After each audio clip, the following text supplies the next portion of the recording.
Sabi ni Music Store, General Puke, hindi nahihiya sa ginagawa mo, pensyonado ng gobyerno. Di ba, Puke?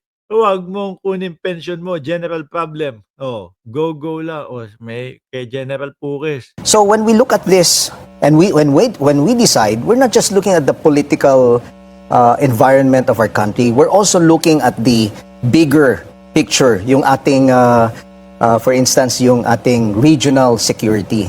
Kasi kung talagang gagawin po natin yung sinasabi nila, yung gusto nilang mangyari na shortcut, no? Ang makikinabang lang dito is China. Uy! ayun. Ang makikinabang lang nito is China. Eh, kakasabi ko lang sabi ko, bakit nasingit ang China? O ayan, bakit po, sir? So kawawa naman ang Pilipinas. And then also, Pinky, as we look at the history of the Philippines, we have gone through several of this already. In 1986, yung People Power Revolution. In 1980, Biruin nyo, ano ba nangyari? Meron ba? Wala naman din. No? Patuloy na pagbulusok pa din, no, mga kababayan. Sabi ni Sir Archie Beroya, pineperahan ng husto. BP nila, pinaasa ng husto ang atat umupo ng mga toilet bowl. Tumupo na lang daw sa toilet bowl, sabi ni Sir Archie Beroya. Sabi nung kaibigan ko si Paulo Saison, matutulad tayo sa Myanmar at walang sumuporta na international community sa military government. 1987, there were a series of coup d'etats, and then 1989 was the bloodiest. And I was already a cadet in 1986, so I saw this for myself. I saw the effect of 1987 revolution, where even the grandstand in PMA was blown to pieces in an attempt to... Wala talagang magandang mangyayari at wala talagang magandang idudulot sa ating bayan, mga boss. No?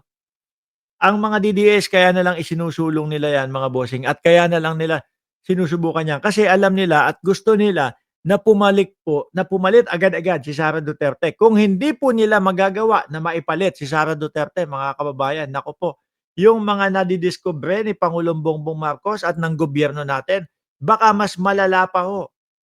Tingnan nyo, mga bossing, siguro bumilang tayo ng mga 1 taon pa simula po ng ngayong mga pag-iimbestiga, no? Eto, mga senador agad yung mga nakikita. Mga senador agad yung naiimbestigahan, mga bossing.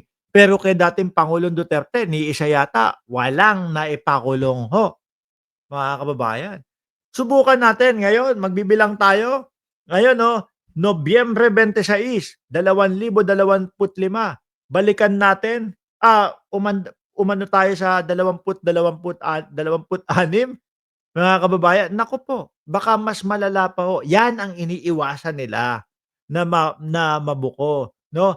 At iniiwasan nila ang pagduguho, mga kababayan. Wala na eh. Halatang-halata, kitang-kita na po. Ang dami nga nilang hindi maipaliwanag, di ba? Sabi ni Ofelia Afia, no? Look mo yung sinabi ni Pebbles na lalasunin daw si PBBM o mamaya ho pagkatapos nating mag-vlog. assassinate then President Corazon Aquino. And then in 1989, we saw na naglaban-laban mga sundalo sa sundalo, brother to brother, no? So ayaw natin maulit 'yon. Kaya talagang very very strong yung stand po namin, Ma'am Pinky, that we will not agree to these calls for coup d'etat, for withdrawal of support, or even military junta. Ay, sorry mga DDS, malabo, no? Kahit pa yung mga retired ninyo ang kumausap sa kanila, malabo, no? Hindi daw sila gagawa ng unconstitutional daw, mga DDS. So, ang gawin nyo, itulog nyo na lang kaya yan. No?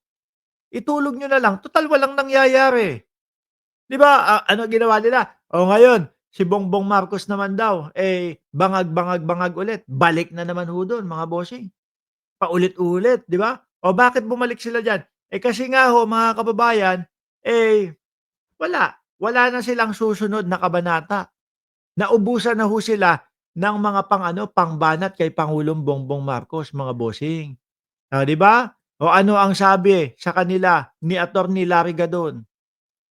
Meron bang adik na napakatalino? Oh, 'di ba? Meron bang adik na kahit isang oras mo pagsalitain walang binabasa and he can discuss in depth ng malaliman? Eh, Diyos ko kung 'yan ang pagbabasehan natin, Attorney Larry Gadon. Meron akong kilala kapagka nagsasalita sa milyong-milyong Pilipino nakaharap, hukayan po ng bangkay ang sasabihin sa inyo. Ano, minsan minsan yung ano, yung Vice Presidente ho mga kababayan, papatawag ng ano, press con, eh, 'no, biglang upuan, o upuan tapos siya yung nasa gitna. Tayo naman, ay naku ano kaya sasabihin nito? 'No, gusto nating marinig, eh. Nung unang-una nga ho mga kababayan, maalala ko dun po yung kaputukan ng ano, ng confidential funds. Biglang nagpatawag ng ano, ng press conference. Sabi ko, "Naku, eto na sasagot na, magsasalita na." Putik na 'yan, wala akong narinig yata, eh, tungkol doon sa ano, eh, sa confidential funds, eh. Ang mga narinig ko ho mga kababayan, eh, hugot ulo ng pangulo, pupugutin yung gusto kong putulin yung ulo ng pangulo kasi hindi binigay yung ano, hindi binigay yung relos doon sa bata. Nung malaman ko kung gaano kalaki na yung bata, eh, gagawa na din ho ng bata, mga boss, 'no? Tapos meron, huhukayin ko yung ano, halos gano'n lang ho mga kababayan. So ngayon kung pagkukumparahin ho natin ang pangulo at ang Vice Presidente, mga bossing, sino sa tingin ninyo ang mukhang may tama, ang mukhang may, gumagamit ng ipinagbabawal na gamot, 'di ho ba, mga kababayan? Mas iisipin mo na, "Ano ba 'to, gumagamit ba 'to?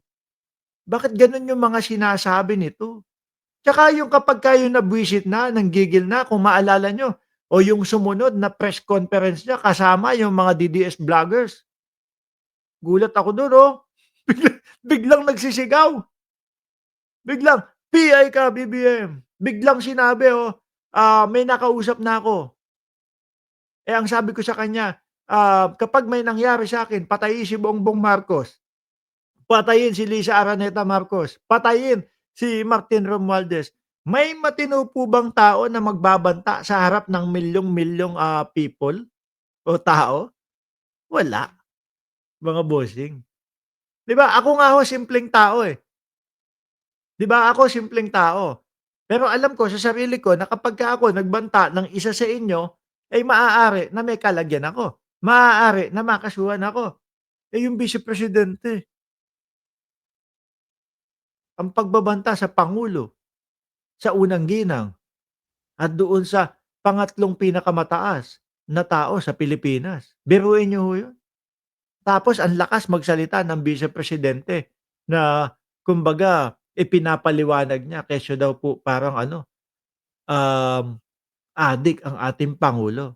Gusto niyo makita yon? Baka sabihin niyo nag-iimbento ako, eh, sige papakita ko sa inyo mga kababayan, oh, eto. Ay bakit ganito yung sandali, pinost ko lang 'no, kasi tuloy-tuloy, eh, oh, game.